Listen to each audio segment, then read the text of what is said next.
Welcome back to our GGDA May meeting. Thank you all for bearing with us. And very excited to have Dave Voyles here. As I mentioned before, support our efforts before. We've had a lot of great success with the Microsoft Technical Evangelist. Diego, Glenn, we've had a bunch of them have helped us out. One of the things we haven't had them do is give us a good presentation on Xbox development. It's something we've needed for a while. So Dave is the man, the geek who can speak on this topic. Before being at Microsoft, he was a senior software engineer at Comcast, working on the product development team and specifically on Xbox consoles. So this conversation will not just be on Xbox. Dave has very graciously agreed to speak about the other consoles as well. And because we've had a lot of requests for some presentations on mixed reality, he's agreed to take that on as well. So he's kind of doing everything tonight. So with that, Dave, take it away. Hello. Hello. Thank you for having me. It is a packed room. Fit a lot of people into that Microsoft space. I like it. Can you hear me okay? Okay, perfect. I can see the Mixer stream right now too, so this is great. I see what's happening in Mixer, see what's happening here. So this talk, we're going to make it about not only developing on Xbox, I say Xbox here, but really consoles as a whole. We'll talk about some others, but also mixed reality. And a lot of these slides are put together with Sarah Sexton, one of my peers over in Chicago, as well as Nick Landry, who's one of my peers based out of New Jersey. So with that in mind, let's get started. So the first thing we have here is consoles as a whole, right? Today, it's easier to make games than ever before. We have PlayStation, we have Switch, and then we have the Xbox. These are accessible to anybody and everybody right now. So with that in mind, let's get started. So consoles really are still a closed platform, right? They demand quality over quantity. It's not just like Steam where you can release a game, get it out the door, and that's it. Consoles, because it is still a bit of a walled garden, they're going to want to see that you've got something great. So in that regard, they want to see that you're serious as a developer. That means you're probably going to have to look at things like get registered as a company or a sole trader, sole proprietor, secure authentication, have a track record of some sort. Now, it doesn't mean you have to have released AAA in the past. Even releasing on a mobile platform or a web game works very well for a lot of these console manufacturers as well. They just want to see that this isn't, a very weekend project you're going to put a couple hours a week into, because you have to remember they're also dedicating resources to you when they're assigning a dev account manager to work alongside you and make sure your title gets launched. You also may have to have a VAT or value added tax number, which is very prominent in Europe, or a tax number here in the States. So you're going to have to be a business just like you would for anything else. The big three, I'm sure as you're aware of, are Xbox One, Microsoft, which you're probably going to be going through our ID at Xbox program, or we have something called our Creators Club. For Sony, they have the PS4, and the Vita seems to have fallen by the wayside. And then finally for Nintendo, we have both the 3DS as well as the Switch, which I'm sure you're aware of. And really the Switch, for their indie titles, have really started to come to prominence in the last 6 months or so.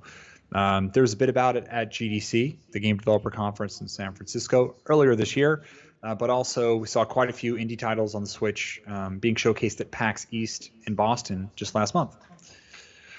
So you might hear about something called the Parity clause. This comes up from time to time. So the big three, Microsoft, Sony, Nintendo, will often expect simultaneous releases across all consoles, right?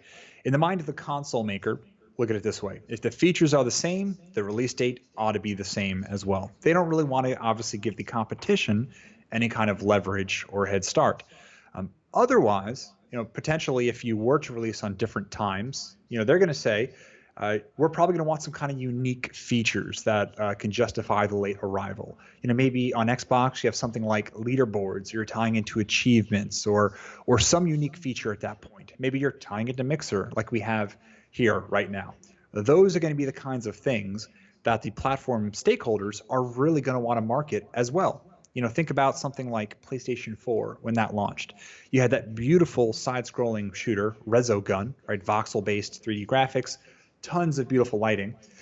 That was a showpiece for all of the power that not only the engine, but the PS4 hardware could use at that point.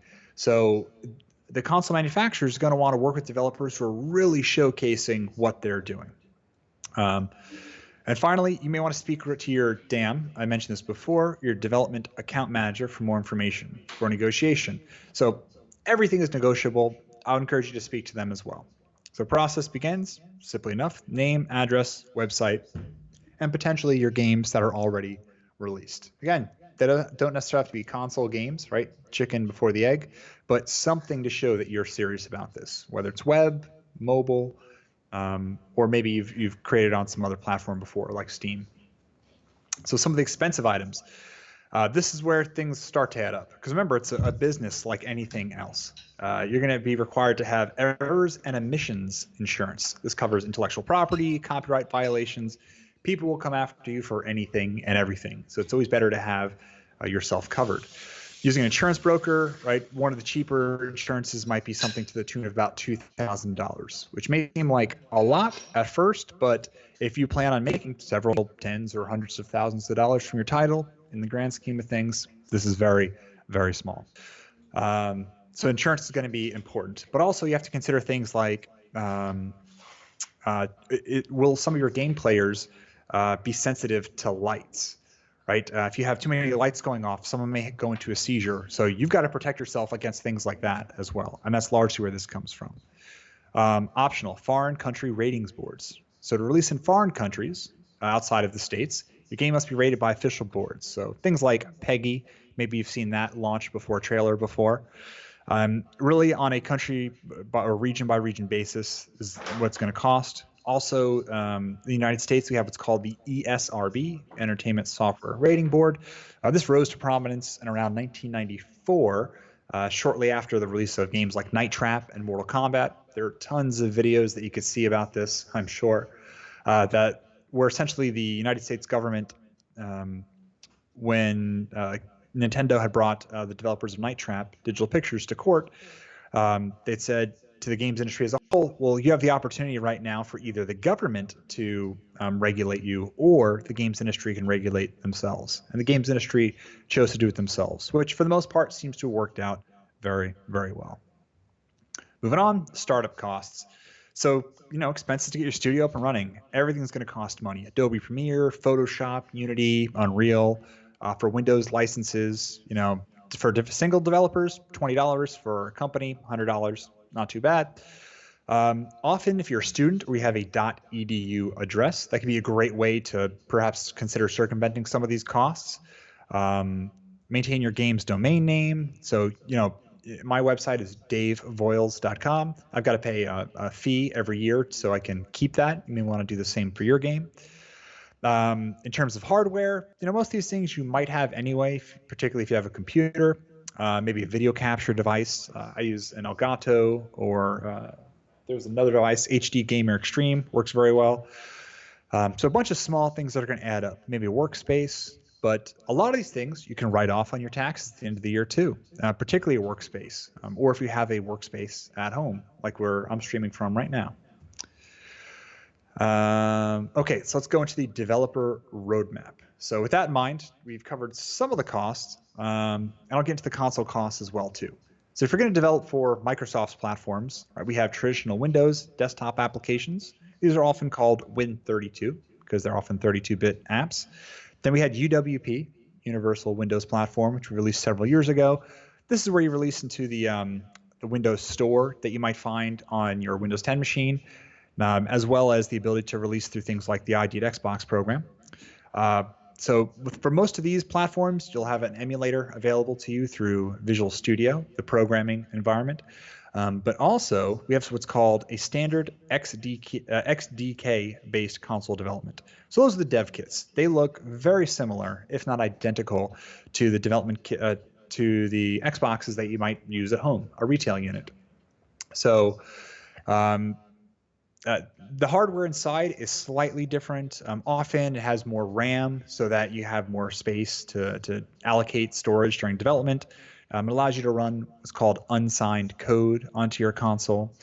And when you sign up for the ID at Xbox program, they will send you 2 dev kits to start. Alternatively, what you can do is you can, if you do the Xbox Creators Program, is you can turn your retail unit into a development unit and test directly on that. You can buy additional Xboxes. I don't know what the costs are off the top of my head for the development units. I'm guessing it's perhaps $1,000 per console, but again, it's been about 2 or 3 years since I had to buy any of those. And even so, that is extremely affordable. When I was at Comcast, the development kits for Xbox 360 were $10,000 a piece, and we had several of those at each desk. So when you think about $10,000 for a 360 dev kit compared to what these cost today, and the fact that you get several for free to start, it's a huge, huge cost savings. So for Microsoft, we have several platforms you can go towards, or programs, I should say. You can apply for the ID at Xbox program. If you're accepted, you get 2 free dev kits and a Unity Pro license for free. This process might take several weeks or even a month because there are just so many applicants. You can go to xbox.com/developers/ID and apply there. Very straightforward to get started. Often, if you know someone at Microsoft, you can reach out to them and see if they could perhaps vouch for you to consider expediting the process. But yeah, even once you get into the program, you're probably going to reach out to the ID at Xbox team, maybe on a monthly basis to let them know, hey, here's a PC build of my game. Maybe some gameplay videos, some screenshots, things to get them excited, because they're always going to want to be looking to highlight the best content on the platform as well. And again, creating an Xbox One application and Windows 10 application are going to be very, very similar. So the ID at Xbox process, again, you're going to register over there for regular updates. So you're going to submit your concept and sign an NDA. Also, we have what's called a GIF, Game Information Form, and then you'll discuss with them whether or not you also want to build for something like Windows 10, Xbox One, or both. And there's a number of reasons for that. If you want access to Xbox Live, there are certain features that are available on one platform or compared to the other. But those details change every few months, so I don't want to get too detailed here. When you start to build, you're going to have access to the SDK. That's the software development kit, which allows you as the developer to talk directly to the hardware itself, as well as things like achievements or Xbox Live leaderboards.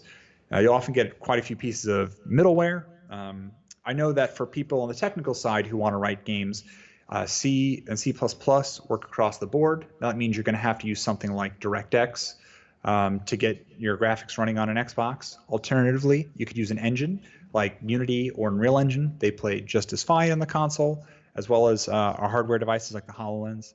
Then finally, you can publish and certify your game at no cost.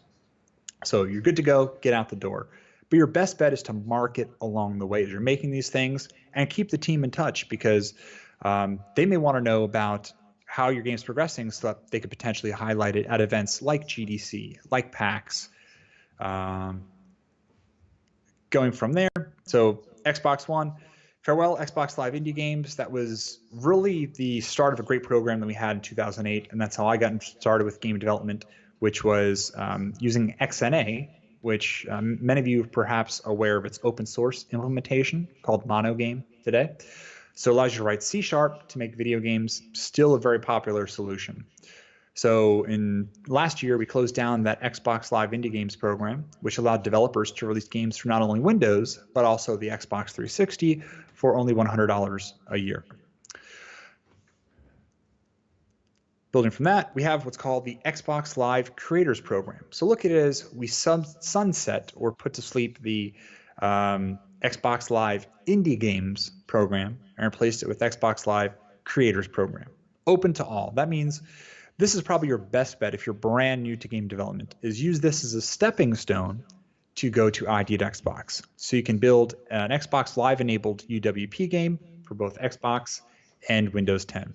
So great for indies, students, and small game developers with just a few steps. And you can find more about it, again, at the Developers/Creators Club program. We also have several videos on Channel 9 that'll walk you through the process of turning your retail Xbox, straight from the store, into one that you can develop on. Okay, I briefly covered this before, but again, you're going to enroll in that Dev Center program to get started.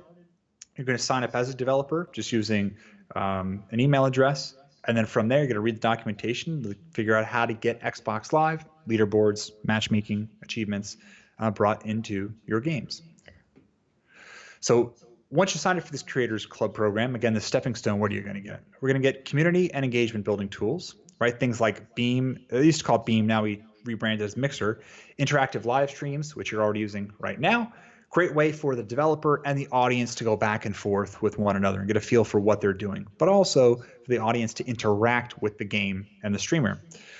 Game hubs, which are publisher-managed experiences to draw players into a community setting and share or celebrate game media news. So look at this as a way to really highlight, again, big events that are happening in your game. You look at someone like Epic Games with not only their Unreal Engine, but the recent popularity of Fortnite. Today they just released a crossover with Thanos from the Marvel Universe, and it's been an absolute hit. So now what they're doing is highlighting people who are playing as this character in the game and showcasing not only the Marvel franchise, but also Fortnite. So you might consider doing the same thing through your game hub as well. Clubs, again, player-managed experiences to create communities around a common game. I joined a club for Morrowind, which I play online for the Xbox, or Elder Scrolls. You might consider creating a club for your game as well. And finally, party chat, right, which is just low latency. If you're already playing with Xbox, you're familiar with it already. So again, Creators Club, cross-platform for everything. Surface, Xbox One, or even the HoloLens, which I'll get into briefly. And I'll come into some of these in just a moment. Again, open source, so you can go to GitHub today and find all of these tools available to you. So even if you're not a developer, this will still have quite a bit of documentation to give you an overview of what this is about. You can use user voice, which I actually used both before I started working at Microsoft and now. And user voice is essentially a poll or voting system for you to make feature requests and see how far in demand that feature is. So if you find another feature that someone else has requested, you can click a button to upvote that, very similar to how Reddit works, and that's what's going to grab Microsoft's attention right away so that we know what should we focus or prioritize our time on. You can submit pull requests. Pull requests are simply a way of you writing code or making changes and submitting them back to us. Maybe there's some kind of feature you wanted to add, or there's some kind of bugs that you wanted to fix. This is a great way not only to get involved with the gaming community, but also to get a job. I know that I end up making pull requests to our own documentation and code each week. So this is very active, or an active way of contributing on GitHub, both internally as employees, but also externally, and a great way to highlight your work. If you're looking to get a job in the tech industry, for someone on the outside to see that you're very active on GitHub and particularly contributing to other people's code, that shows that you're very involved, you can figure things out, and that you're very likely to share your work. Okay, so we covered a bit of Xbox. Let's get into the good stuff. Let's get into PlayStation as well. So PlayStation 4, right now we have our PS4 Pro as well. Another great platform. I'll tell you right away, I own all the gaming devices at this point simply because we like playing games in this house. So with PlayStation, you can barter for what you need. Timing, right? When the year does need to launch. Exclusivity. Does your title need to be exclusive to the platform? If so, maybe how long? You can also talk about things like marketing and funding to Sony. So Sony also has what's called a pub fund. So the pub fund is where Sony doesn't own your IP or rights, but what happens is you're essentially creating a bet with Sony that says you can get an advance on sales. So say, for example, I was to create a game.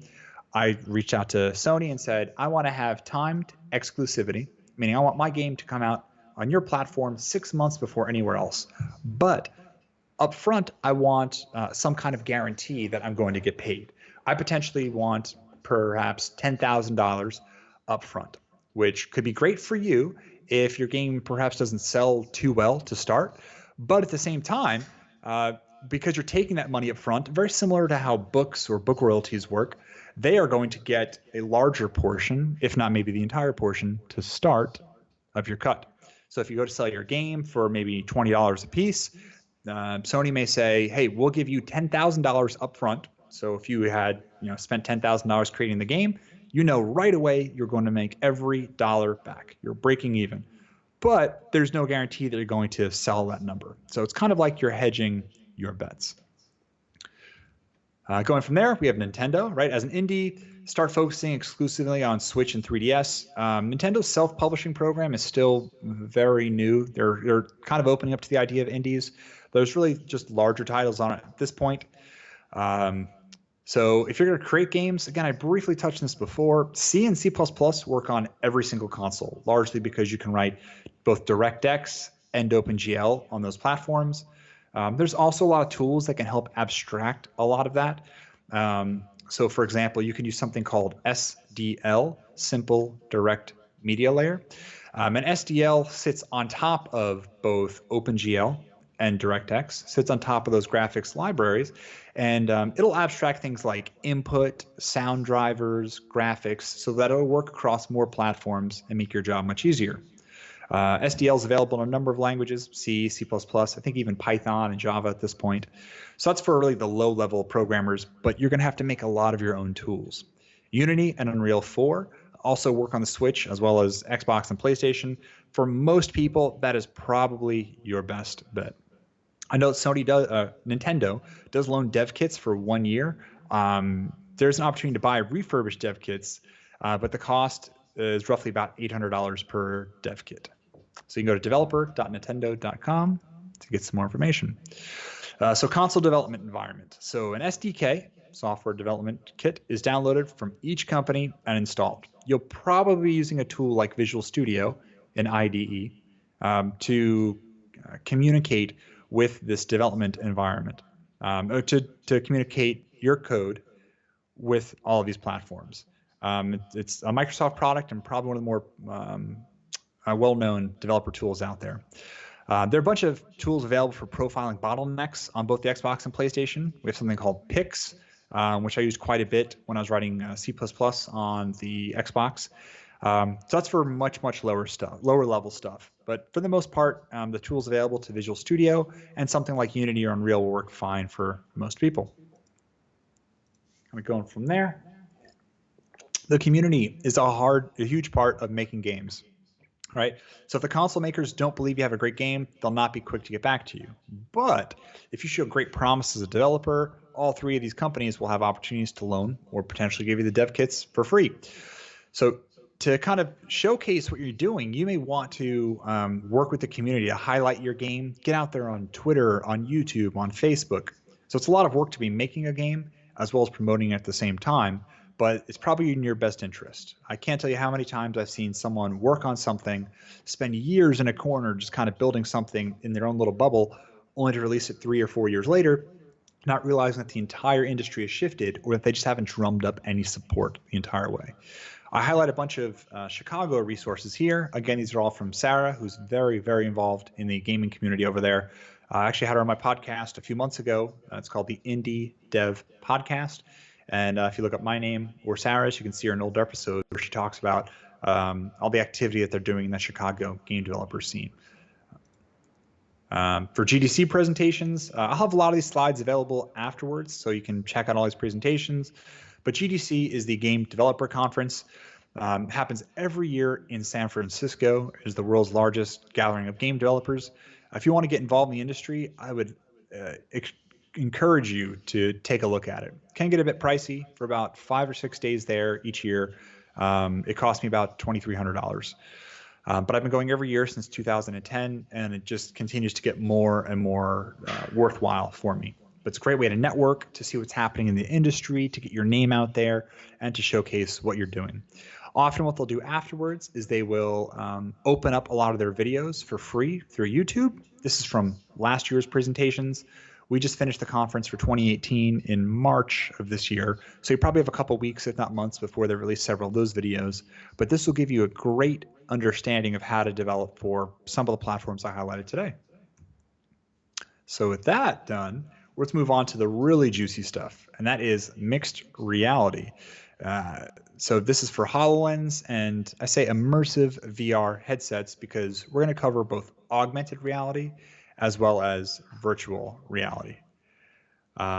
Yes, someone says there's also an Atlanta, Georgia game developer conference. Yes, and is far more affordable than GDC. And this is at Siege. So you can go to Siege, siegecon.net. I would definitely encourage you to take a look at that.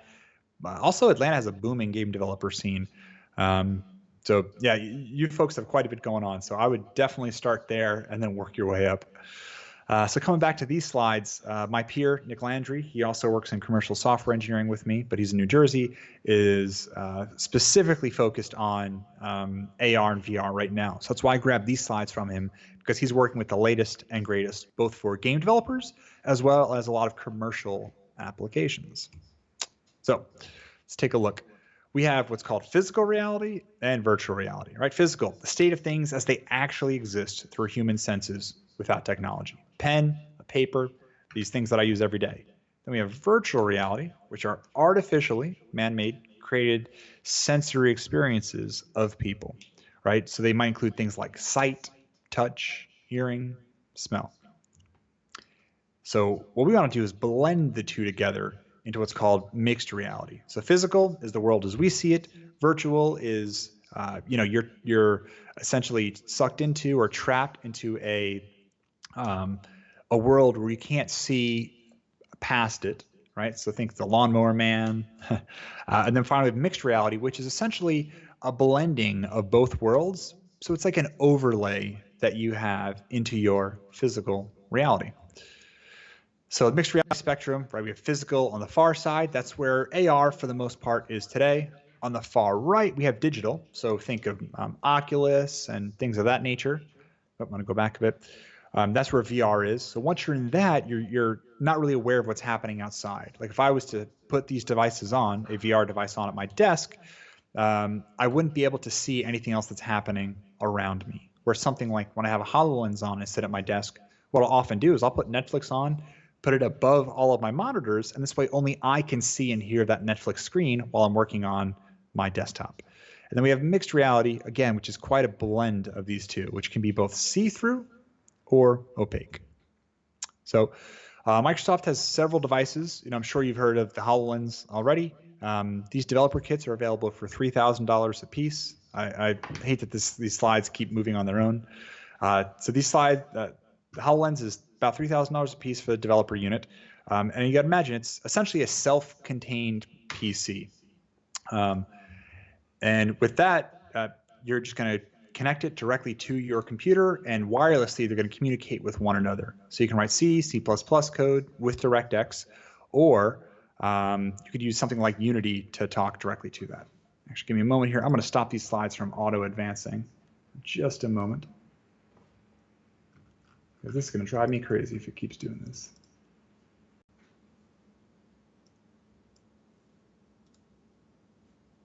Timing. Sorry about that. I didn't realize they were going to go on their own. There we go. Okay.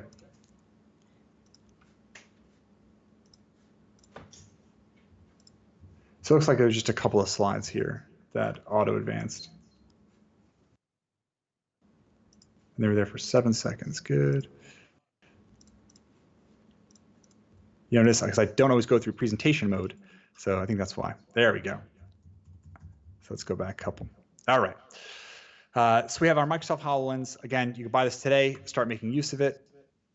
We also have what are called HMDs, head-mounted displays, which we were showcasing at, again, GDC earlier this year, which are made by a lot of our partners, Acer, Asus, Samsung, Lenovo, Dell, HP. So there's a variety of these. And you take a look at some of them right here. So these are self-contained hardware devices that also have controller, 2 high-resolution screens at 1440, 95-degree horizontal field of view, and display refresh rate of up to 90 hertz. So that's the native draw. And you might look at 90 hertz and think, oh, I don't even understand what that is. Look at it as essentially being 90 frames per second in each eye. So typically when you watch something like film, that is often shot 24 frames a second. If you're playing a console game, that's usually about 30 frames a second. So it might look a little more, the animations may not appear as smooth. If you're playing on a high-end PC, you may have 60 frames a second, or even many monitors can go more than that. I have one in front of me here that goes 100 frames a second. It'll make those animations look silky, silky smooth. But what they found for things like VR is that anything under 60 frames a second, people start to get very, very nauseous. It has to do with the cochlea, the thing in your ear that controls balance for your brain. So if we have these choppy frame rates, people get nauseous, and that's why you find that these VR devices have a very high frame rate. You also have built-in audio and microphone support through a 3.5mm jack. So again, these are devices that connect to your PC, and look at them as essentially extended monitors for your VR applications. So again, we have several devices here: Lenovo, HP, Acer. There's something for everyone, from more of a bargain price to something that's very, very high end.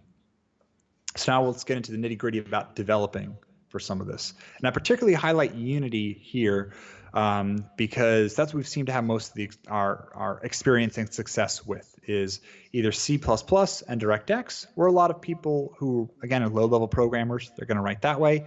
But for most developers, we're going to find they're using Unity. And what's interesting is you may use Unity and either run it on this device itself, or what often people do is they will have a server up in the cloud running a Unity client, which then streams video to something like a HoloLens. So now you can really take advantage of those nice GPUs that NVIDIA offers in the cloud and not have to worry so much about how strong is this device, because as long as it can play back video with low latency, you can have the GPU in the cloud do all of the crunching for you. So again, this is Windows 10, UWP, one platform, multiple Windows devices. I don't know if you saw, but we had Build yesterday, which is our annual external developer conference. So we had tons of announcements there to give you a good idea of what's on our roadmap for the next year. We covered quite a bit about this. So UWP makes it pretty easy to get started with HoloLens, either for holographic, right? For holographic headsets, that's our HoloLens. Again, when you think holographic, think see-through, something I can overlay onto my physical world, or Windows Desktop, which should be exactly what it sounds like, your PC, your laptop, your Surface, for immersive headsets. Again, for those things we have targeted on the bottom. So a lot of those tools, I mentioned Visual Studio before, DirectX for graphics, gamepad, sound. That Dev Center is a web portal that you can go to submit your games, get more information. And then game middleware, which is a number of tools that you can use. And again, the most popular ones we seem to find are things like Monogame, Unreal, and Unity, which we have right here. C++ developers, you can go to aka.ms/mr-directx to get more information. We also have a fork of the Unreal Engine, and I was involved with this for quite a while. So you can go to the Unreal Engine's GitHub repository, and there's an open source fork that the community has been contributing to all the time for mixed reality and UWP. So if you like C++, both fantastic resources to start with. If you like C#, we have, again, Unity, SharpDX, which is a C# wrapper for DirectX and C++. We have Monogame, where there's no support yet, but it's getting there. And then UroSharp, which I have no experience with at this point, so I can't really talk on it. But also we have what's called Babylon.js, which is a fantastic WebGL and open source library available not only TypeScript or JavaScript, but also TypeScript.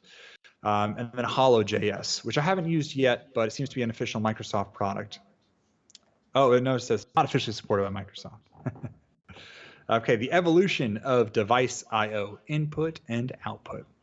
So let's look at it this way. We have app experience that you build, right? You have models, materials, textures, shaders, sounds, scripts. For Windows Mixed Reality, you're going to need something like gaze input. Gaze is where are your eyes currently looking? You're going to want to keep track of that. Gesture input, right? As someone moves their hands and goes to click on things, you're going to want to keep track of where their hands or fingers are pointed. Voice input, you could say something like, hey, insert AI assistant name, play music, or call this or do that. You have spatial anchors, right? Spatial mapping, which is when the game or the application is aware of where you are, both in local space as well as world space. I'd mentioned briefly how I use Netflix before with my HoloLens. Often what I'll do is I can pin a screen or an application to a wall in world space, and I'll take the Netflix app, pin it just above my monitors, and then when I turn away, the screen, as far as I'm concerned, the Netflix app is no longer overlaid on top of my HoloLens. It stays where I had pinned it on the wall. So if I don't want to use it as some kind of HUD or heads-up display, that's fine. I can leave it on a wall. Alternatively, I can have it pinned permanently to the corner of my HoloLens as I walk around. So that's what they say when they mean spatial mapping. And finally, with this mixed reality toolkit, which we also provide, it's open source, it'll handle quite a bit of this work for you. So if you go to GitHub and then Mixed Reality Toolkit, you'll find there are things like cursor prefabs, sharing prefabs, spatial prefabs. These are prefabs are predefined functions or objects that are created in both Unity and now in Unreal Engine that do a lot of the heavy lifting for you. So I'd encourage you to take a look at this Mixed Reality Toolkit, which I'll show right now.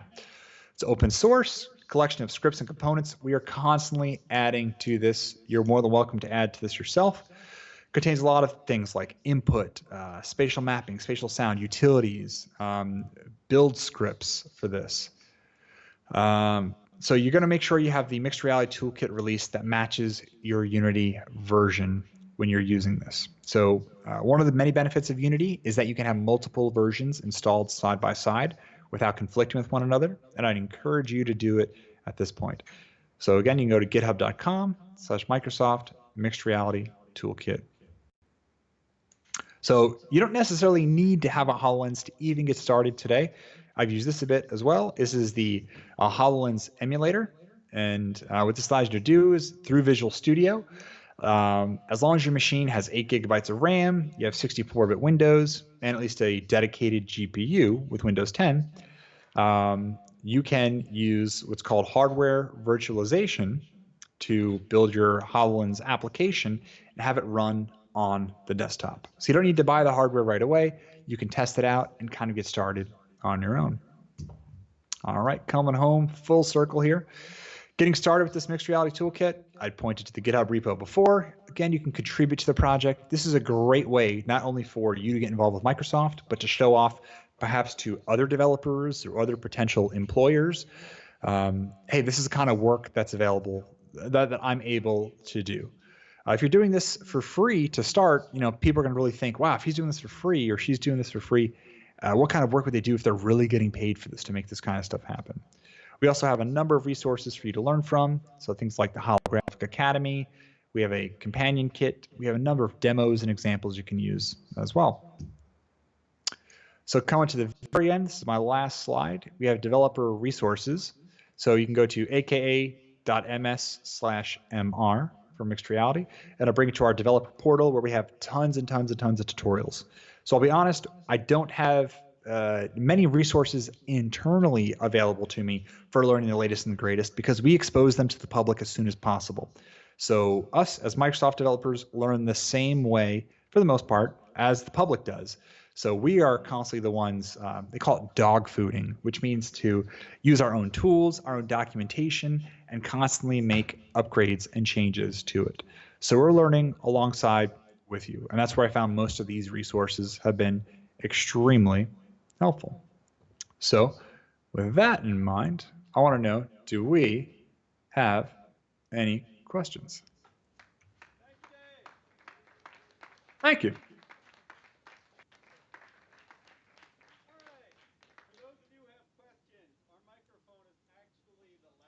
Microphone, not this nice microphone over here.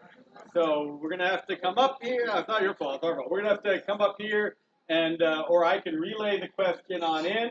So if you want to come over here, stand in line, or just really yell out pretty loudly, that'll be great. And I'll start with the first question, Dave, if you don't mind. Sure. Well, actually, let me make an announcement first.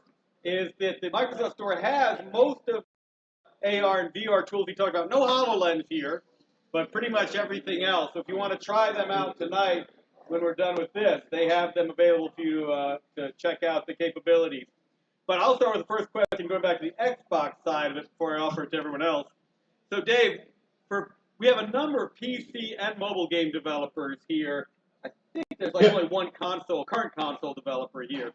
So for folks who are currently working in PC and or mobile, what would you recommend they keep in mind when developing for Xbox specifically, but for consoles in general for the first time? Yes. Oh, what to keep in mind? I would say scope and scale more than anything. Start small. The first game I ever made was a Pong game, and this was by the suggestion of many people in that Xbox Live indie game developer community. I would say start with something as simple as Pong. Sounds ridiculous, but the reason is there are several actually. The first is everyone can understand that game's basics. So it's very easy for you to explain it to someone else. There's a number of very straightforward problems to solve that you will have to solve nearly identical ones in other games. Physics. How does the ball react when it hits the wall? How should I have, what kind of acceleration should I have when it bounces off the wall? How do I handle two inputs? About screens, right? I need a start screen, a pause screen. How do I advance these things? You can create a leaderboard very easily with something like Pong. So as ridiculous as it sounds, I would say start with something like Pong and go from there. Even if you've already created games before, and I say that because you're going to see how much of a challenge it still is to get games to work across multiple platforms, because things may change somewhat slightly across the platforms, but they may change very largely as well. By that I mean, not every platform has the same content pipeline, right? How do your assets get loaded in? What kind of assets can they display, right? Maybe you have a game you want to release on a standard Xbox. 1080p is the highest resolution there. But going from there, what if you go to Xbox One X, right? You have the opportunity to display 4K assets. How are they going to stretch and scale? Well, if you start working on these things early or think about something as simple as Pong, you have a great starting point. So I'd say that start with the bare bones, very simple, something like Pong, get it to work on as many platforms as possible, and then from there, I would really start to develop the game that I'd want to do. All right, so if folks have questions, please start raising your hands. And also, those of you in chat, please also feel on any of our streams, please go ahead and forward your questions. Brian Miller is going to pass all of those on to me. And really quick, Dave, since we do have a lot of the headsets here you talked about, what do you think are good implementations of design that people should look at that they might have here in the store to check out? Implementation design, like as far as like Mixed which reality. headset? Yeah, well, a game on the headset. What do you think would be a good one that they should check out? I would say really dive into a lot of what's on Valve's store through Steam, right? They have awesome examples there. There's a lot of first-person games that you'll see. They could be hit or miss, and I say this for a couple of reasons, right? When you start moving around in a first-person game, you can get very, very sick. So something like Oblivion, they recently updated. Maybe it's Skyrim. I can't know which one. Skyrim is newer, yeah. So Skyrim from Bethesda, they recently updated that with a lot of VR support on a number of platforms. But you'll find that people may get sick along the way. In that case, for first-person games, I would say something like Robo Recall from Epic Games is fantastic because the animations are silky smooth, and they use what's called teleporting, right? Kind of point and click, and that will dash you across the room to those points. So I would say look at an example like that for first person, but also consider, I know there's a demo, I can't remember who specifically made it, but it was basically like you're doing the Death Star run through an X-Wing. So games that have vehicles, I find, work very, very well for virtual reality simply because it's not as jarring seeing in a vehicle and moving around than it is as you playing first person as though you're an individual, a person, because you're thinking in your head, oh, my feet should be moving, but I'm not going anywhere, but somehow my eyes are telling me that I am. So off the top of my head, I'd say Robo Recall is probably the best example of a VR game I've seen at this point. They have it here on the Oculus, so we can check it out there and elsewhere. Definitely. For liaison. A question for our streamers. Obviously, Microsoft already incorporates Mixer into the Xbox as things stand. For game developers looking to incorporate streaming more, especially on console devices, what recommendations do you have for them, and what should they keep in mind there? Oh, okay. All about interactivity. So think about think about the aha moment. That's what I look at, is the moment that makes someone want to play your game and go like, oh, this is awesome, right? So look at, again, I was watched my little guy play Fortnite this morning with Thanos. As soon as someone turns into Thanos, finds that Infinity Gauntlet, they're going to have crazy amount of power, right? They're extremely overpowered. They can jump 300 feet into the ground, smash down, take people out, right? That is awesome to watch. See someone that powerful, and then previously everyone's fighting each other. They stop fighting each other, turn, and just go straight for Thanos. That's a cool moment that people want to see. So those big moments are really effective. But also if you're playing some sort of team game, right, what's really going to change the dynamic there? If you have 5 versus 5, I play a lot of MOBAs, like Heroes of the Storm, those moments that are kind of building up, and then all 4 people or 5 people are taken out at once, those are great too. So that's what I would be looking into if I'm talking about streaming. And then finally, one last example that I saw would be, I can't remember what the name of this title was off the top of my head, but I had a coworker who essentially built into his NES system the ability to view memory in real time on an NES game. He did this for Contra, and we as viewers could change or alter his game. So picture this. I would tell you, go to a website. It might be davescontragame.com. You go to that website, and on your mobile device, every second you sit there, you're gathering points, right? Very similar to what Streamer does or Mixer does. So if I'm a developer, this is what I'm doing right now. I'm making a simple website that allows me to gather points by simply sitting there.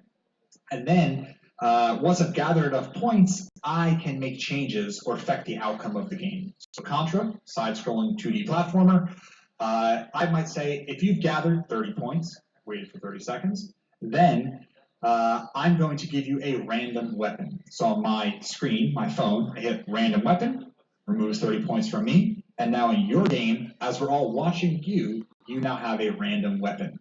So he did that for an NES game, and it was so fun to watch and interact with, where not only is he playing, but he's playing with the audience too. And based on the kind of person he is, right, maybe you like, you know, who he or she is, you might want to help him out, give him an extra life. So boom, I waited 30 seconds, hit the button, give him a life. Or if I don't like them, maybe I have bad attitude, or I just want to troll for a day, maybe I can hit a button, take away a life. So anything that's going to have interactivity in real time, I think is huge. Excellent. All right. We've got one question about play testing for the Xbox. If you have a limited number of dev kits, you were talking about being able to turn an Xbox into a test environment. How difficult is that to have just someone handling QA do? To turn it, very easy. I mean, you could do it in probably 15, 20 minutes. There's actually step-by-step instructions on how to do it. I think on xbox.com/dev. I've done it several times before. Yeah, but you could just flip it over in just a few minutes. There's like a setting on the console itself that'll flip it right over. So you can go out and buy these $300 $300 units or $400 Xbox, and you're good to go. Yeah, someone's asking about the webcam. I'm trying to figure it out because I can see myself sharing the webcam on Skype, but on here, on the screen itself, I can't see. So I'm trying to figure out like what my best bet would be here. You exist. Yeah. You are a human being. So, I know. I'm trying to see sharing desktop, turn off webcam, turn on. I don't know. So Microsoft itself has user groups for developers. You talk a little about those. I know those tend to be regional. User group support. Yeah, so I mean, we have things like .NET meetups throughout the country. Oh, there we go. Now you got me on there. Okay. Yeah. So what you see and what I see are two completely different things. So it's weird. Yeah, so there are user groups all over the place. We have what are called reactors across the country, actually across the world. We used to have one here in Philadelphia, but we have one in Seattle, San Francisco, New York. So you can go there at any point, and you can create your own meetup or user group. You can meet fellow developers there. We also have learner hardware and cloud developer advocates that you can sit down and work with. So these are all at what are called reactors. country. And then we're also very supportive of both our MVPs, who are not employees, but people who work alongside and very tightly with our communities. I was an MVP for Xbox before I became an employee. So we work very closely with them to help put on a lot of these events. So we have Philly.net in my immediate area, who hosts a user group and meetup every few weeks. And I'm sure that there are several in Atlanta. Actually, I know that we have, not what's called a reactor, but a Microsoft Innovation Center in right by Georgia State, right in the Flatiron Building, I believe, on the first floor. Yeah, so that'd be a great place for you to start. All right. Any last questions from the floor before I ask mine? My last question.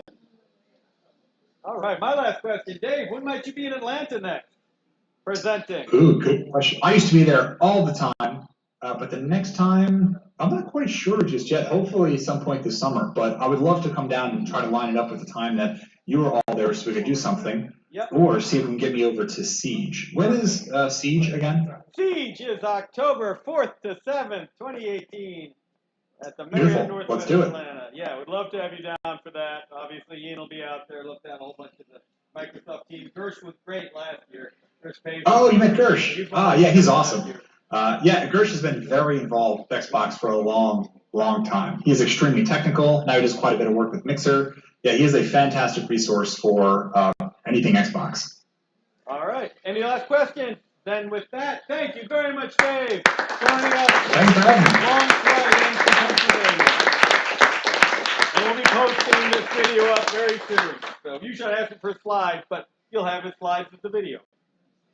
Yeah. So take care, Dave. Thanks for having me.